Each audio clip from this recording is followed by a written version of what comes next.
Guys, welcome to another episode of the Three Markets podcast, the Prediction Market Traders podcast. Every week, Matt and I bring you a roundup of news, analysis, and commentary on all things prediction markets. Matt, how are you doing? Doing great. Lots of news this week and lots to talk about. I think the last episode we were talking about sports stuff generally, and it just seems to keep coming back. So I'm excited for us to chat a little bit more about that. Yeah, it's getting to be hard to keep up with the news, dude, Yes. around prediction markets. I mean, we're really in the thick of it. I'm trying to figure out if the kind of prediction market industry is getting ahead of itself in terms of how kind of frothy things feel. Yeah. But at the same time, I'm super excited, and a lot of people are framing today's big news that Polymarket has raised $2 billion from the parent company of the New York Stock Exchange at a $9 billion post-money valuation. Folks are framing this as a before and after moment for prediction markets, right? I mean, it's not just the money, which is a huge number. It's also the kind of institutional validation from, this company that runs the largest exchanges in the world and most of the traditional finance exchanges. It's just a very big sort of indicator that these markets are here to stay, and that this is kind of this might be the moment for prediction markets. Yeah, definitely. And it makes you wonder though, I would be surprised if we were told that, some of these larger institutions didn't consider events contracts for other things. And this happens to be like the first time they're doing it. So that's kind of the background question that I have that probably won't be answered either in this call or in the coming weeks. But something that I think about too is this isn't a new thing. So why now? Maybe it's because of the momentum. Maybe it's because more people are talking about it. It might just be regulatory, right? I think Eric was kind of asked this on the Odd Lots interview he did, which I think we're going to talk about a little later. And I feel like his response was like, look, we just spent years in court getting the regulatory blessing for this thing. Mm-hmm. But you're right. Folks have pointed out in the Matt Levine column that we're also going to talk about that, prediction markets in some way, shape, or form have been around for, hundreds of years. And in some ways predate like insurance markets, right? But it is fascinating that this could be the moment. So here I'll just quickly share the Shane's tweet announcing the round, and we can just quickly look at this. We are proud to announce that ICE, not the immigration agency, ICE, I believe, is the Intercontinental Exchange. Intercontinental Exchange Inc. Incorporated, yes, which is the owners of the New York Stock Exchange and the largest exchange company in the world, is making a strategic investment of $2 billion into Polymarket. Our partnership marks a major step in bringing prediction markets into the financial mainstream. But in addition to that, it is a monumental step forward for DeFi. ICE is the one remaining founder-led exchange company, and Jeff is all in on utilizing his assets. Many paragraphs from Shane on Twitter here, but this was our entire Twitter feed today, right? Was just people basically celebrating and remarking on what a big moment this was. Obviously, this photo that Shane shared is the New York Stock Exchange, just decked out head to toe in Polymarket banners. I saw people dancing in front of this on Twitter. It is fun news for those. Yeah, I had a friend send me a picture because they were nearby, and you'd think that they were IPOing. Right. Like you think that totally. That's what this is. But no, it just seems to be that it's becoming more welcome. Absolutely. Okay. What else do we have in the news? The Polymarket US launch is imminent. So I'll quickly share. Which, by the way, I am still curious about Polymarket having the market of when it will go live in the US on their own platform for it. Not insinuating that there's any shenanigans going on, but I think it is interesting that right. It's a little bit meta for sure. Yeah. So first I'll just share the polymarket.us landing page, which kind of just appeared in the last day or two. This is not an official US launch yet, but certainly it's a strong indication that, the US launch is right around the corner. This is iOS 1.0 here. It says enter your phone number for an early invite. I think you can check where you stand on the wait list somehow. And then to your point, the meta Polymarket market for will Polymarket go live in 2025, now sitting at a strong 98% chance. I saw some speculation on Twitter that like, well, if the government stays shut down, which there's also a high volume Polymarket market for how long will the government stay shut down, that could delay their Yeah. ability to go live for one reason or another. And it almost makes me wonder if the long shot bet here isn't to take the no on Polymarket going live in 2025. But I won't do that. It sure seems like a sure thing, and I think them announcing this investment, will kind of go hand in hand in many ways with this U.S. launch, right? Yeah, definitely. But I didn't consider that actually. That makes a ton of sense. Like looking at these shutdown markets, and maybe the longer the shutdown goes, the more this ticks downwards as people are hedging with no's. So the other kind of wild thing about this fundraise by Polymarket is that it was not only all over kind of our new media channels, Twitter and elsewhere, Substack articles covering it, but it was all over the traditional finance news. Like it was in Bloomberg, it was in the Wall Street Journal, it was in the New York Times. And so it's a lot of earned media, I think, for prediction markets. The one that I saw was one of the Bloomberg podcasts. Here, I'll just play you a bit of a clip. That they think it's worth. I've had one suggestion that this is basically a huge FOMO trade by ICE, just in case they miss out on sports betting, just in case, by far the sexiest element, not just because I started writing about it a year ago, but by far the most sexy element of derivatives trading these days is political futures, plainly. And so they want to have a piece of that action. And again, I think it was off the top of my head, it was $60 billion changed hands in NVIDIA stock alone yesterday. And the entire of Polymarket has only once traded as much as 1 billion. My apologies if that number was wrong, but the general scale is right. This is just a flea compared to the volumes they already do at the moment. So I thought this was a wild take, dude. This is like the Bloomberg columnist, I guess, who covers prediction markets, or one of them, because we're now seeing kind of all of them start to cover prediction markets. But like, what is the take that it's a FOMO trade because the volume is so small that it couldn't be, meaningfully consequential to this institutional player, International Exchange Inc., whatever it is. I just thought this is kind of a bad take, right? Like, well, dude, of course the volume today is peanuts. Yeah. But the whole point is it's a new kind of market. It seemed to me like, they are seeing innovation in their space of exchanges, and they are responding to it before obviously the price would be bigger. Yeah, FOMO is a kind of a weird term for that. More so that they're seeing like they're just diversifying their like investments. Maybe it's just like, oh, this seems to be like an emerging market. I think every company has like some percentage of their portfolio that's like, this is what our long shots or like moonshot bets are. And I wouldn't be surprised if Polymarket's like considered that. Yeah. Not to be left out, there was a little bit of news from the Kalshi side this week. I think this Polymarket story has just absolutely dominated kind of the prediction market space. But I'm not sure if you saw, Kalshi broke $10 billion in cumulative volume, kind of lifetime cumulative volume, but certainly a big number and a bit of a milestone for Kalshi.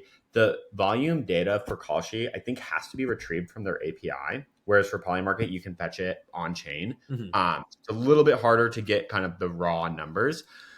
But not only that, I saw also this story that we got Kalshi odds on the Bloomberg terminal. So depending on the data feed that you're looking at, there's not like a dedicated function on the terminal now for Kalshi event contracts. But depending on the feed that you're looking at, like this is a function, I guess, this is a function of most active prediction market contracts.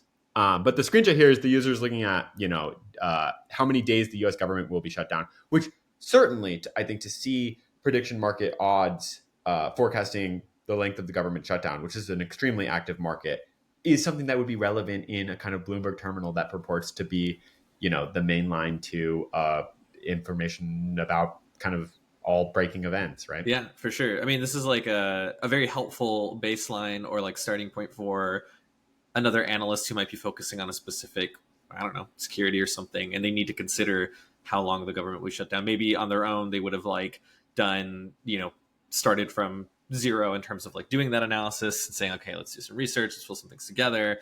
But now this is like, now you have this as a reference point, and as prediction markets become more popular, then you can, you can use this as like a potential trusted source to say like, this is where things look like now. Maybe this is as an analyst, like this is my estimate of like where it might be in the future.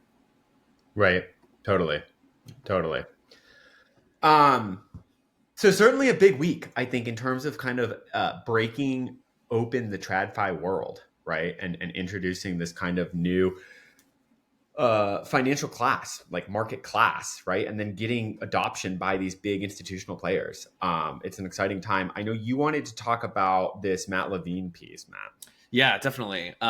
Relating to these markets becoming more popular and more people using them. You and I have kind of had discussions like privately about like, okay, the social utility of some of these markets. We may have mentioned it like a couple times in like previous episodes, whether if it was about like a TV show or like a sports game or something.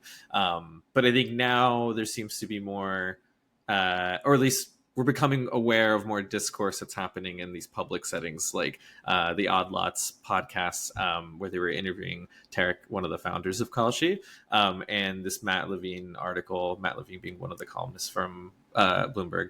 I think he's quite well known within kind of the like finance and econ newsletters. I think he has one of the largest newsletters, if you will. A fairly mainstream, if you will, finance blogger. Definitely. So yeah, I think what might be good is that we kind of do like a high level overview of that article itself, and then maybe also get into the Odd Lots podcast. We might, I think it's fine for us to like dip in and weave between the two, since the general topic that we'll be discussing is exactly that: the social utility of this prediction markets, is its gambling, and more.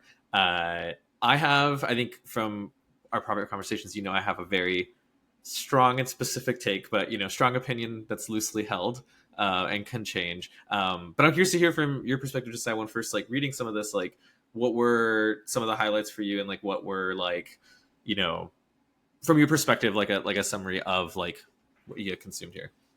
I mean, this is a fire article. Like this is a fire piece by Matt Levine.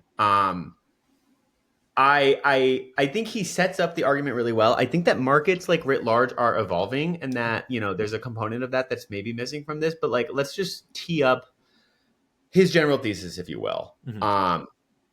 He starts this article and the article is titled, this dropped today, it titles "Sports Bets at the Stock Exchange," right? And this is in response, I think, to seeing the New York Stock Exchange completely decked out in Polymarket swag this morning as part of their fundraise announcement, right? And Matt Levine writes, and he's written a little bit about prediction markets before, mm-hmm. right? I don't know if I would be too early to say that he's a cynic to them, but like we'll see where the article takes us.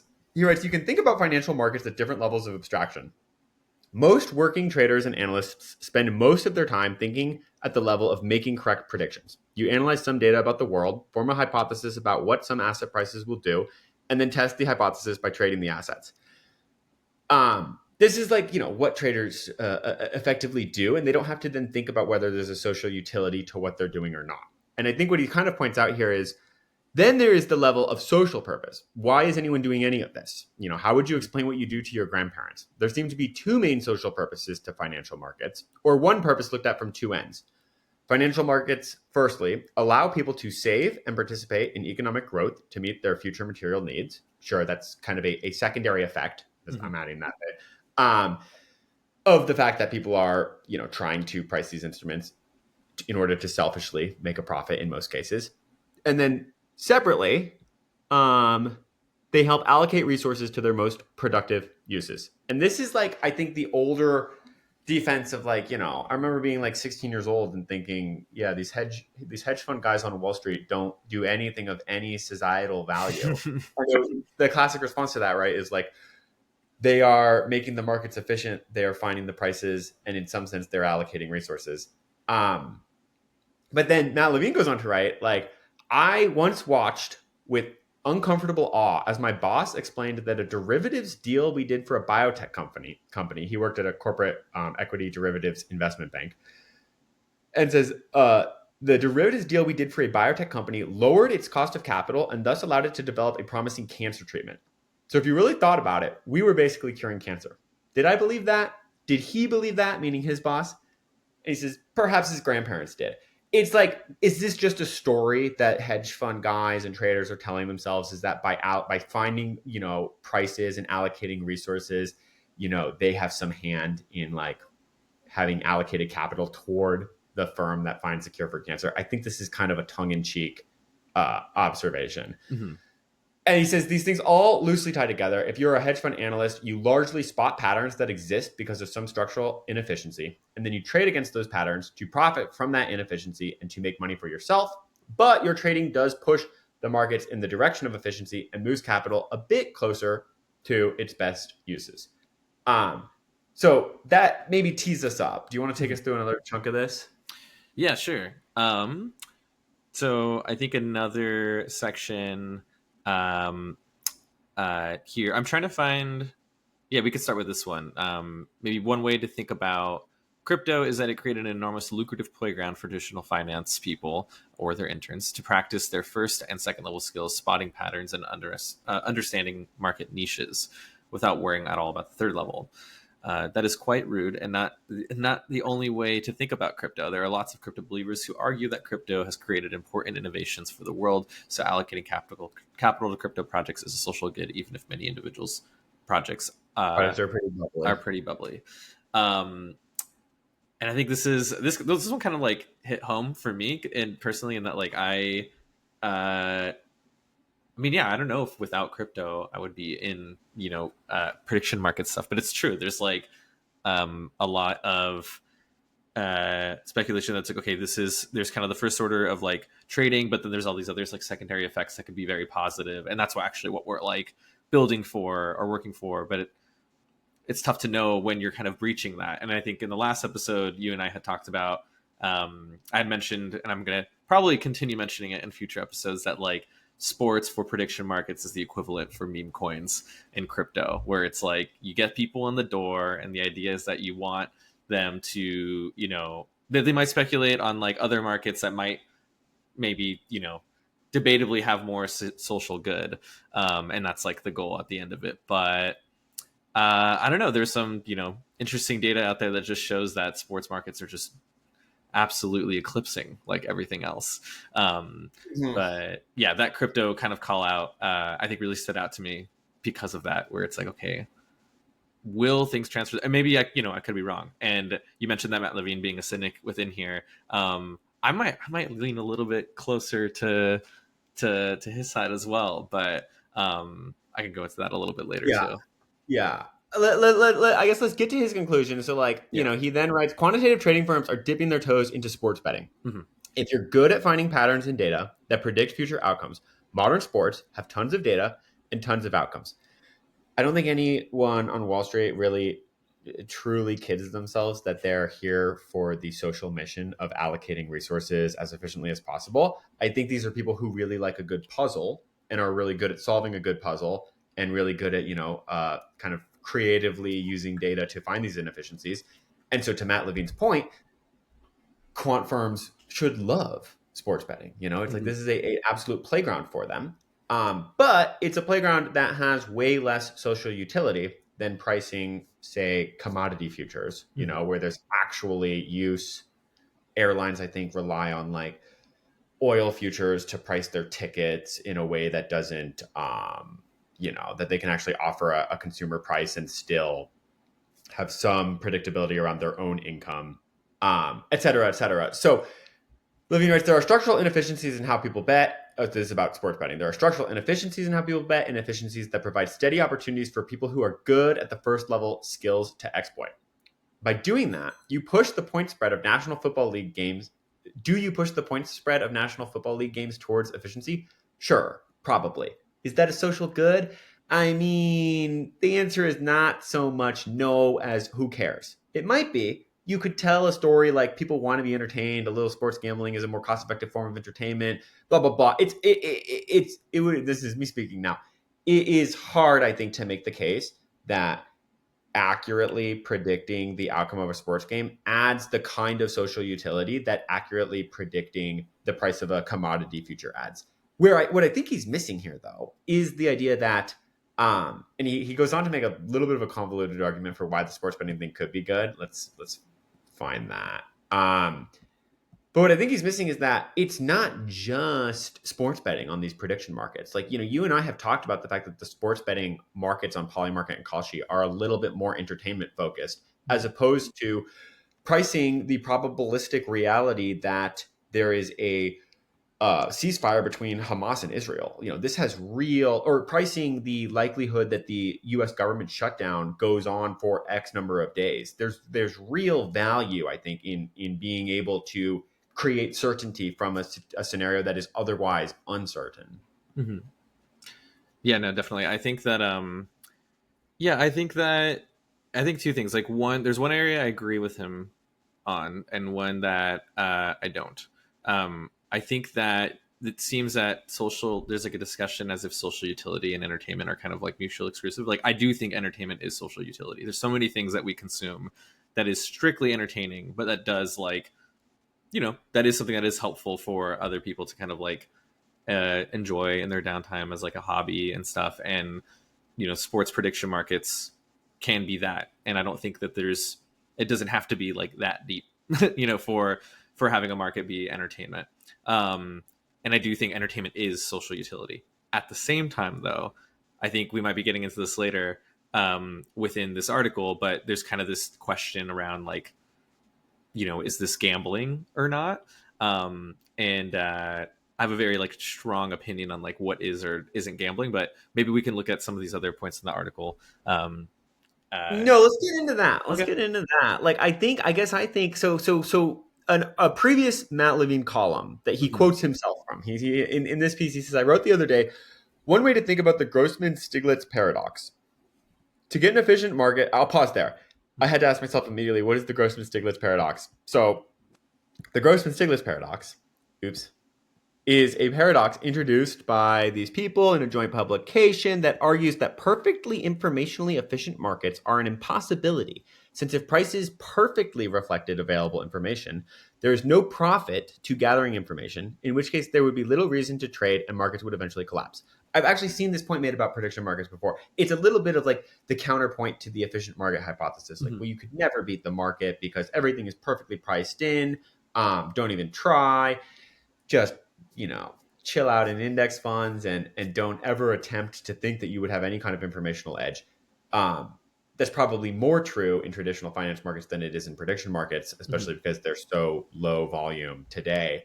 But the point here is that let's take the number of days that the U.S. government shutdown will last. Yeah. If Kalshi or Polymarket was perfectly predicting the number of days that the U.S. government shutdown would last, and it was perfectly informationally efficient, nobody would participate in the market. Like, there would be no flow. There actually has to be some contention amongst different parties. We have to disagree on how long it should take and think that each of us has an informational advantage of some kind in order to even create the market in the first place, kind of. I'll go back to the piece. Yeah. You can respond to that.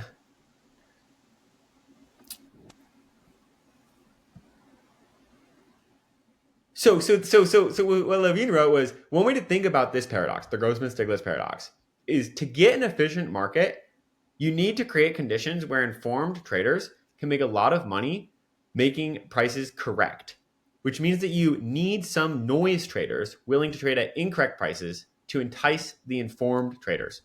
And you entice the noise traders with football.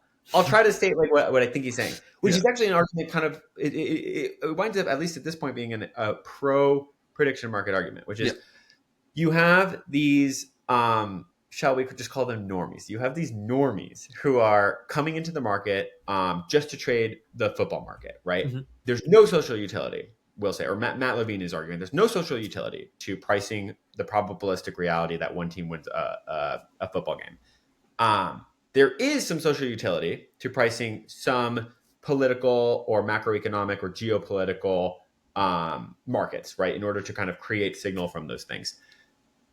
You need, though, in order to price those markets, in order for sharps to want to set those prices correctly and to be incentivized to even do the information gathering necessary to determine what the probability of one of these events happening or isn't, which you and I have talked a ton about. A bunch of these folks who are super, super deep in whatever their niche is, studying it like crazy just to find informational inefficiencies. For them to be incentivized to do that, you actually need normies to be coming in and taking the other side of that bet. And Matt Levine is calling them noise traders.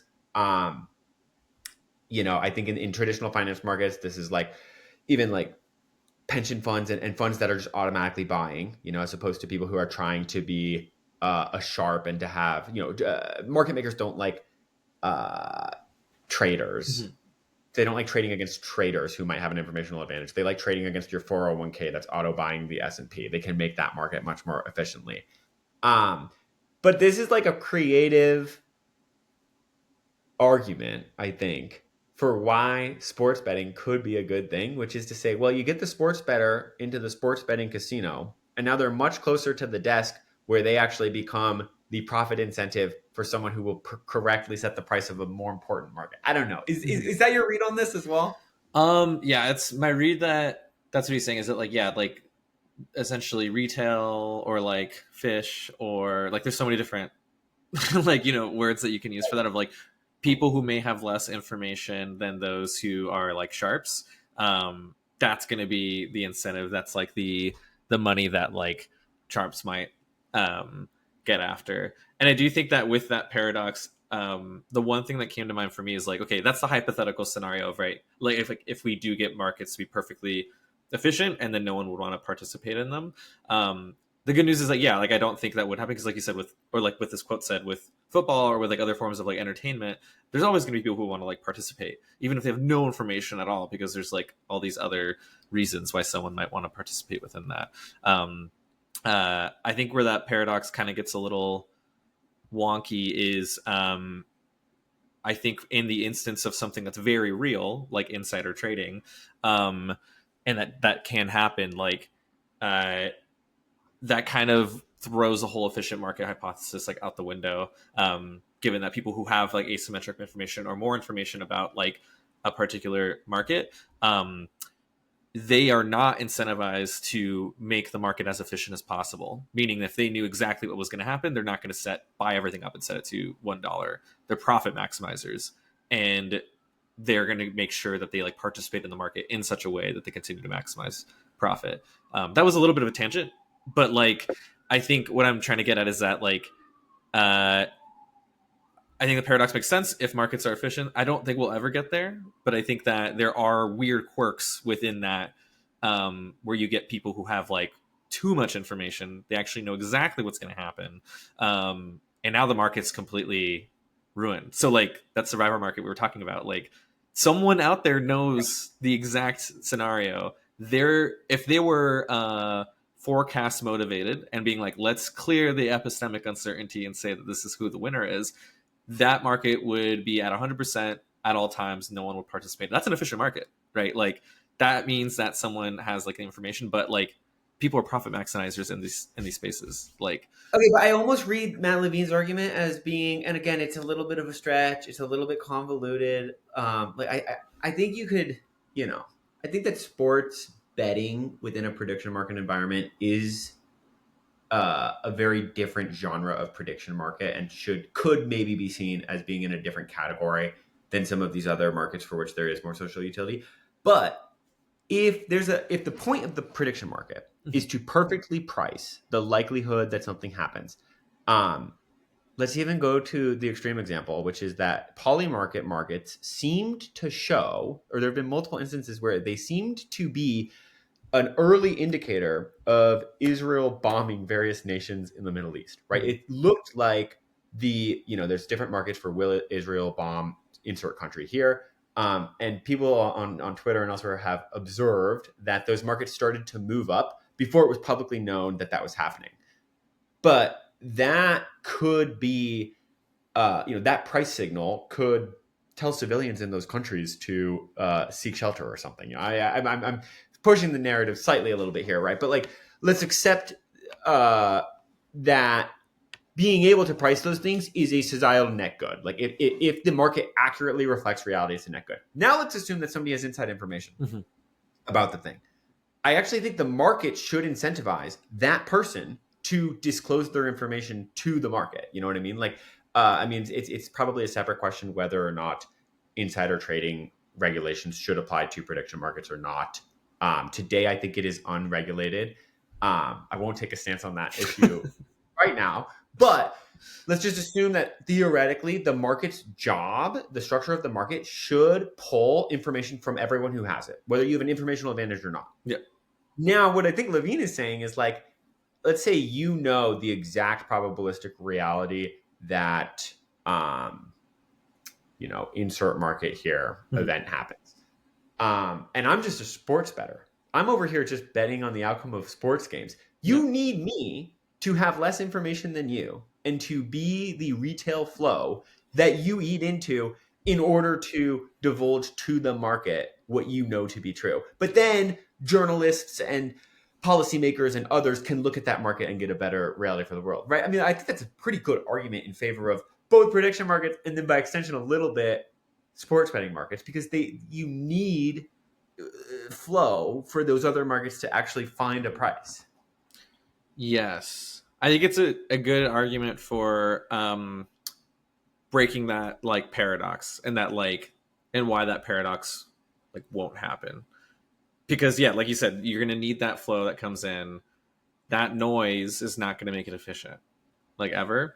And that's what's going to incentivize people to participate, and then the liquidity just gets like higher and higher the more people like engage with it, for sure. That part I do agree with. Yeah. Right. But I guess you do need the noise to incentivize the other person to exploit the inefficiency. Do you know what I mean? Like there has to exist. That's what that paradox is. There has to exist an inefficiency in how the market is pricing it for people to be willing to. Yeah. A perceived inefficiency. Yeah. Yeah. And I think there will always be perceived like inefficiencies given that everyone has like mismatched information. Even if like there's multiple sharps targeting one market, there's going to be some sharps that have more information than the other. And like, I think that'll always be the case, which is great. But like you said, the noise helps even more because then like there's probably a bigger population of people who will like look at that and say like those look like gains right there. Let me like jump into that. Right. Definitely. There was, to your point of like, this distinction between the markets that are just betting or potentially gambling. I think there's a spectrum of like trading, speculating, betting, gambling, and people have looked at all of the different traditional finance markets and applied like you can approach any of those markets with any of those behaviors, I think, almost depending on like how well researched you are or not. But it reminded me of this one section from the Odd Lots interview. I know you watched this as well, but I'll just show you the bit. And I would recommend everyone else to watch it too. It's a great interview. It's a good interview. Yeah, it was a really fun listen. Mm-hmm. So Tarek gets asked about this, and I'll just roll it. Wait. I mean, there's a social utility question here, right? Like, if I download Robinhood, okay, yes, I could get into 0 or 1 day options, and we can talk about the social utility there. But maybe I'm going to invest in an actual stock that generates some income. But now I'm seeing ads for football and sports betting. And I don't know. I'm sure there are some old-fashioned people out there, potentially like me, who would say, like, what does this do? What's the value? So do you think that sports, like, let's even forget about like. I mean, first of all, I don't like sports, but. Well, I mean, but like, I mean, a lot of people love sports, right? And like, I don't know. I think that like, my general view with these things, I mean, I'm a free markets person. Like, you know, I'm building a company where the name is, we want to have markets for everything. So wait, what's the catch? Bro. R.I.P. And he was just getting to the good part. I'll bring it back as Yeah, you soon as can this. click skip, and then this is an AI generated ad. I think, by the way, that's crazy. This is an Oh, AI generated ad, dude. What the fuck? absolute slop. Absolute slop. Okay. Shoot. Let me bring it back. I'm much more in the camp of like, you figure out what people want to do and figure out how to do it in a safe, equitable, and fair manner. Like, make sure that like it's done with fair rules of the road for everybody to participate. And if they want to get smart and do their own research, and if they don't, that's on them, and they figure it out and add some sort of checks and balances around it to make sure it's safe and there's customer protection.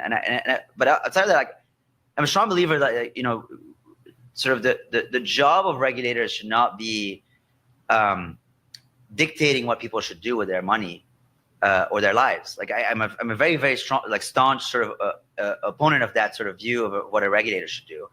And I think that's fits there. I mean, in some ways, maybe that's like if you look at Robinhood, like there's all these choices now, and like it's a bit weird to me that like the decision here is just sort of like, don't let them make the choice. Like if they want to invest, then great. And if they want to do football, then also great. I mean, and the decision to that feels weird to me, which is like hide that option, because the 50-year-old or 30-year-old man that's on Robinhood needs me to figure out what to do with their money, right? Like, and so that to me has always felt weird to me. And I think that's where financial regulation has sort of like gone too far in the last. I wouldn't even call it regulation. I'm very pro regulation, and we chose to be regulated up front, right? Right. So. Well, I don't even know if this is the section actually that I was thinking it was. Like, what I'm going for is there was a bit, if you remember, where he talked about like this distinction between betting and gambling, and he said, "Well, my understanding or my definition," and I thought this was good. Go to 1830. Okay, beautiful. Around there. Beautiful. 1830. I'll just pull that up. In the stock market, and so it and then like, okay, well, how do you distinguish? Go a little back, like maybe should we take out the speculative and just a couple seconds? Let's just stop trading altogether, because in most markets on the actual. Go all the way back. No, that should be good. That should be good. Financial instrument, and if it was gambling, it was going to go under the bucket shop laws, and it was this sort of Supreme Court case, Chicago Board of Trade versus Christie, where Supreme Court basically like ruled in favor of the Chicago Board of Trade, which is like, yes, a lot of people are speculating, but there's value to these markets beyond the actual speculative, activity that's taking place. And then you get into the kind of question of like, what is the standard of the Commodities Exchange Act? Like, should all the activity be hedging? Well, if that's the case, then let's just cancel the whole act. Let's just stop trading altogether, because in most markets, including grain futures, like 95% plus is not hedging, it's speculative.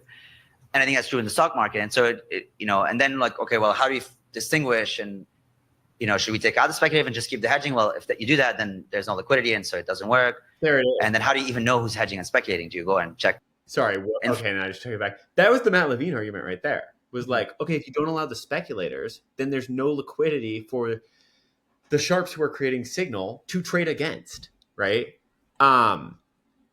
And that wasn't even the bit I was looking for. The bit I was looking for was like, do you remember he said like there's a difference between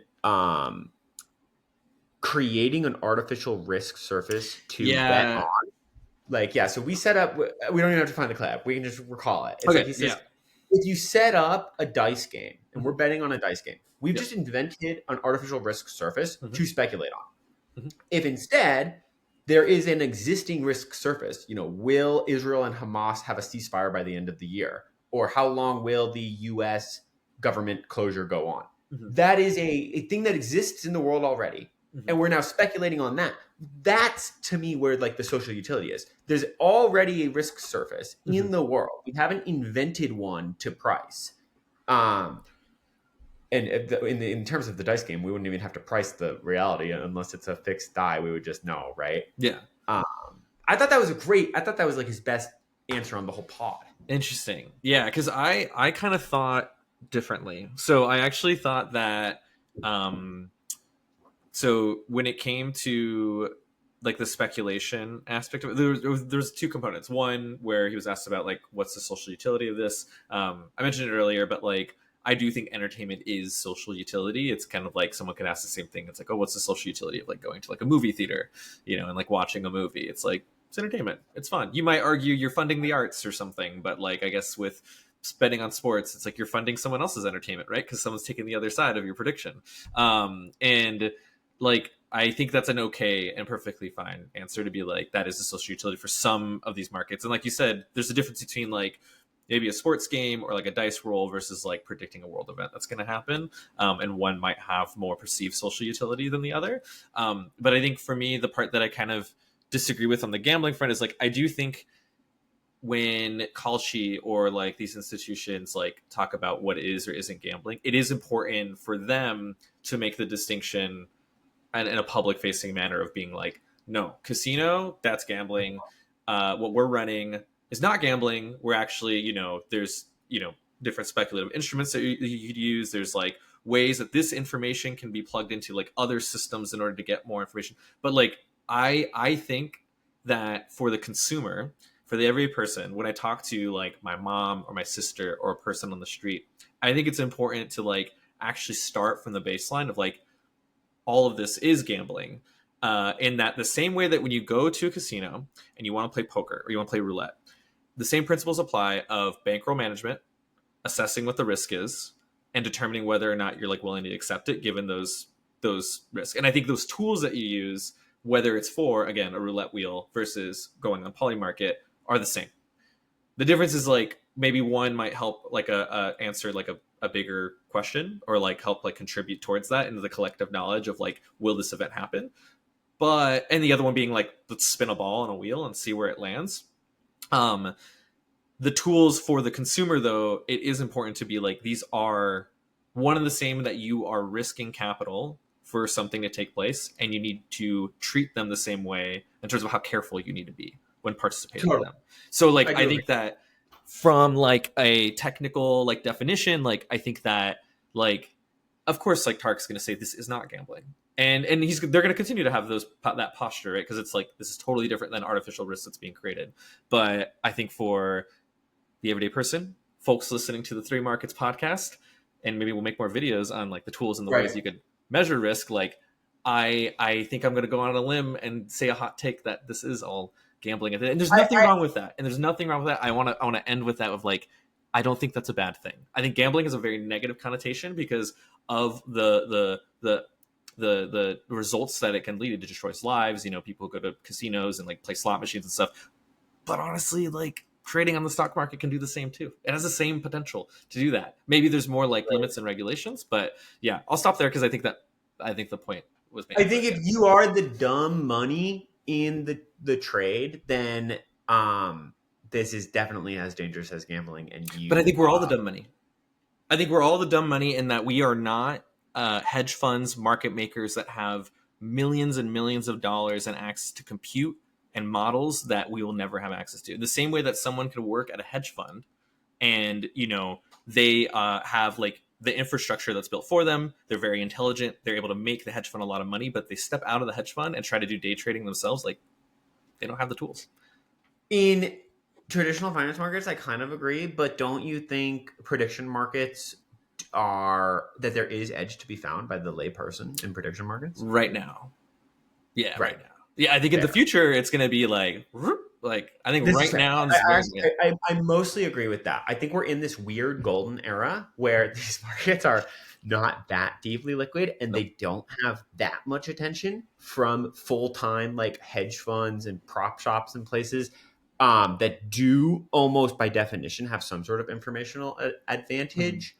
But it's pretty sick that we can just in an hour find an informational advantage for some of these markets, you know, even a quantifiable one, you know, that tells us that the market is mispriced, which for those listening, you know, should subscribe if they want to with us. But for sure. No, I do understand what you're saying. If you're walking into the market and you're going off of nothing, then, you know, you may as well be walking into the casino. If you're going in, if you're logging on to the Polymarket, yeah, and you're for going sure, nothing, yeah, no analysis or thesis or anything, then yeah, you may as well just be rolling the dice, right? And I think, but I also think too that like you can also in the same way be very knowledgeable about the market you're participating in the same way that you can be very knowledgeable about hands in poker or the odds you have in blackjack, and be like, now I'm taking a calculated risk, understanding what's at stake and what is my likelihood of having this hit. And I think regardless of if you have no knowledge or a lot of knowledge, like the tools that you use in both environments are actually like one and the same. And I think for the consumer and for all of our listeners, like, I think that is my opinion and perspective. But like, that's, yeah. You should be able to quantify what the risk even is. Yes. Yeah. Yeah. If you can do that, you're effectively also walking with nothing. But what do you think of Tarek's like argument, if you will, on the pod, that to bring it back to the social utility question, that there is a difference between these environments where you are speculating on a real risk service, like an event that is outside of you, versus just creating an environment where you can then have a risk service to bet on. I thought that was great. Like, that is a good distinction, is it not? It is. So yeah, the distinction itself is good. I think it's like, yeah, that one, that's an artificial risk, but it's not. But also, like, I couldn't help but think too that in a way, when a new market is launched, it's kind of creating a new speculative surface that like may not have existed before, or like may not have like a ton of volume. So it's almost like creating a new game like in the casino and being like, all right, let's try to predict this, what's happening. And then I think that like, but what do you mean? What do you mean? The thing is, the thing already exists. Like the event already exists in the ether. I see what you're saying. Yeah. The event itself exists absent and agnostic of the market. If we stood up a prediction market that said we're going to flip a coin, predict whether the coin flips one way or the other, or maybe it's more sophisticated than that. We're going to play a poker hand and you're predicting it or something. But you just created an artificial event to bet on, right? Which that to me is gambling. I really like this definition. Yeah. Okay. I see what you're saying. Yeah. You're saying that like, even if like Polymarket and Kalshi cease to exist tomorrow, all of the events that were happening on the markets, they're going to continue to happen regardless of presumably, right? Yeah. Kalshi and Polymarket's existence. We're just left wondering what the likelihood of those events is, right? Like with nothing left to.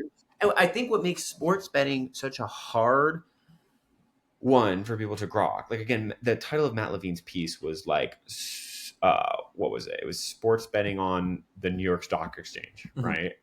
Sports bets at the stock exchange. What makes sports so hard, I think, is that you are speculating on a real risk surface for an event that is outside you, because the NFL game is going to play anyways, and you're speculating and pricing it. But the game itself is kind of this artificial environment where, like, we've set up a game that kind of in some way has no effect outside of itself. You know, it's not like predicting the weather. The weather is going to happen. There's real and obvious social utility to predicting the weather, as we've talked about before. The sports game, though, then is an invented like sport. You're now speculating on what is a real risk surface that we haven't just invented it by playing a dice game, but it does exist. But then I think you can, and Matt Levine didn't even do this, but I think you can go farther than that and be like, well, actually, like, whatever country makes it to the World Cup, like, this does have some meaningful impact on their GDP, whether folks are betting on the World Cup or not. So then to now tease out the likelihood that Argentina goes to the World Cup, there is some social utility to knowing that, you know, somebody who's I don't know, investing in commodity futures in Argentina could hedge that with the like, you know what I mean? Like it is an event in the real world, even though it's a made up event, right? No, I think it makes sense. Yeah. I think that, it makes sense that you're saying that, like, this is something that is already taking place, and how can people like engage with it? And I think when we eventually do a dedicated market on like insider trading and stuff, I think that will like, right. That also kind of warps like a lot of these things. I keep thinking about the survivor market, but anyways, yeah, we'll talk about that another time. I mean, but on the topic of sports, what's up? About which one? Oh, the survivor market, and that like this is an area where it's like, it's a risk surface that for some is no longer risky, but then now it's like risky for literally everyone else. It's also a risk surface that feels like there's almost no social utility to predict entertainment. I think social utility is entertainment. Right. Yeah, Right. that's my argument. Entertainment for sure is social utility. But yeah, I think on the topic of sports though, just I know you Totally. talked about like we talked about before a little bit about Kalshi parlays and stuff. Do you want to tell us a bit more Yeah. about what you're looking at? Well, I don't fully understand the parlay thing. Did you want to? Mhm. Did you want me to pull up that one thread? Sure. Yeah, we could start with like any of the third set. Well,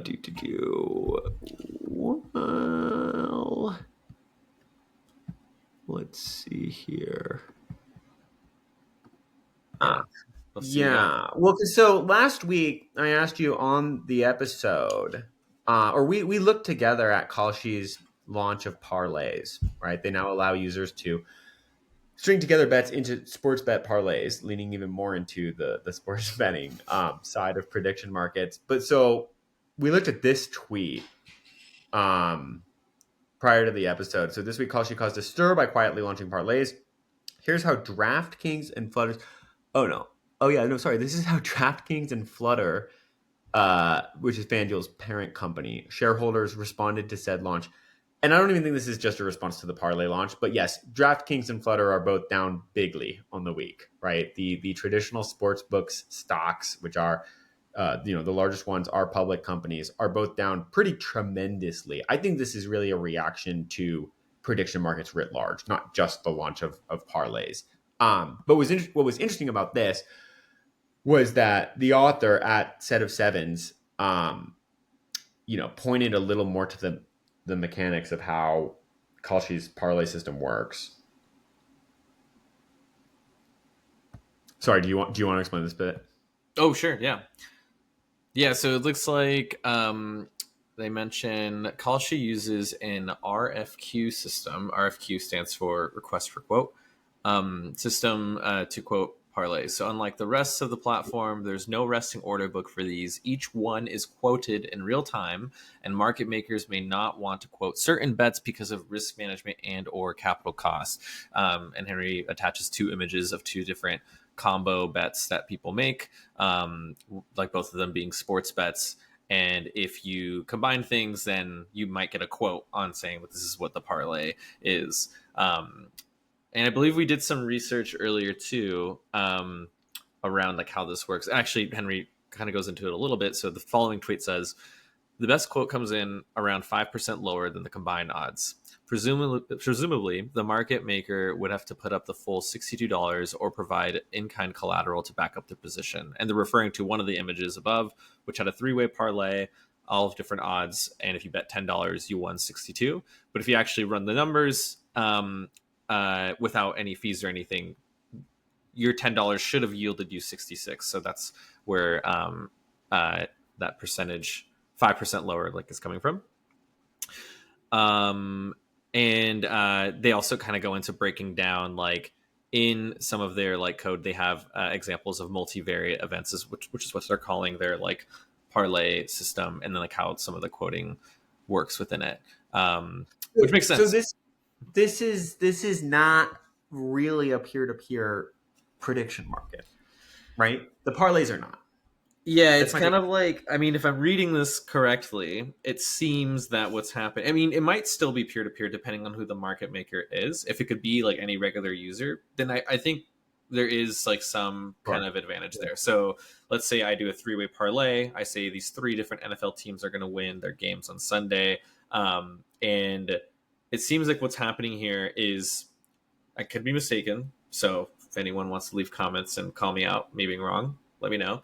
But it seems that they're using the actual odds that are set from the markets as like an oracle to be like, this is what the percentage is for all three of these events combined. And once someone creates that combo, then you have a market maker that will then quote them on like, oh, here's the payout I'm willing to give you. They might adjust the payout to be a little bit lower and more in favor of the maker itself.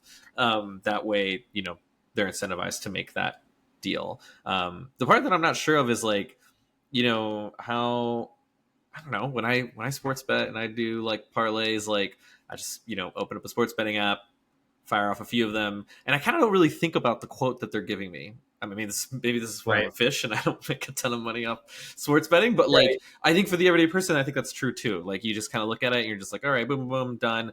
And now in this case, it seems like a market maker can give you a quote, and who knows like what that quote might be or how that's prioritized, or if anyone's gonna give you a quote at all. You're just kind of like, Or if you've done the mental math of understanding what the like dependent probability of all of these events happening is, and how much extra like edge the market maker is padding into their quote, you're probably not. yeah, Just like you aren't in a sports book, it wouldn't even really be possible to even do that math, because there's not even a real market probability for each individual event. So you couldn't even figure out what the fair market price of a parlay is. you would be able to, yeah, you wouldn't be able to find out the fair market, right? Because like the sports book themselves can like adjust the actual odds. You can back out though of like American odds, like what the implied probability is. So really all it is just like a display thing that they have. Right. So Right. you could do the same thing where it's like, okay, let me get all the American odds or European odds of like my parlay, and then see like how much, you know, they're kind of taking for themselves. But How much more they're taking for themselves, right? Yeah, Because yeah, each yeah. of the bets could have some house edge built into each of the individual bets. You can then figure out how much more yes, edge the parlay has, but you're not basing it on like a fair market probability Yeah. even from the jump. yeah. these So yeah, parlays they are have. not on traditional sports books. Yeah, you're right. So like what you just said is like, and I'm gonna repeat to make sure I got that right, but like it sounds like you're calling out that like in an individual bet itself, there's already some kind of house edge that they might like bake into it, and which kind of hides maybe the true probability if you were to say their back end was some kind of like prediction market or like order book system or something. And then like, so they'll juice it up or down or whatever for that individual bet. And what you're saying is on top of that, you parlay all of these like mispriced / juiced bets to get yet another like, you know, juice bet on top of it. I keep saying juice, but it's actually juice for them, not for you. It is, the yeah. consumer. It's juice on juice. Alrighty, and that's what we got for today. Always great chatting with you, Josiah. We try to release these videos like once a week, but honestly, there's so much content that comes in with this. And I think we have to know from our audience kind of what they want to hear more of, right? Because on the one hand, you know, we enjoy, I think, looking at the growth of prediction markets, and like we did today, talking about some of the market mechanisms and kind of the meta around the entire rise of prediction markets. But we can also spend more time actually analyzing individual markets and sort of using them as a lens into the world, which we've done as well. So I hope we're striking the right balance there. Yeah, definitely. Leave some comments, you know, send us some feedback. We'd love to hear it. All right. As always, good chatting, Josiah, and excited to see you next time.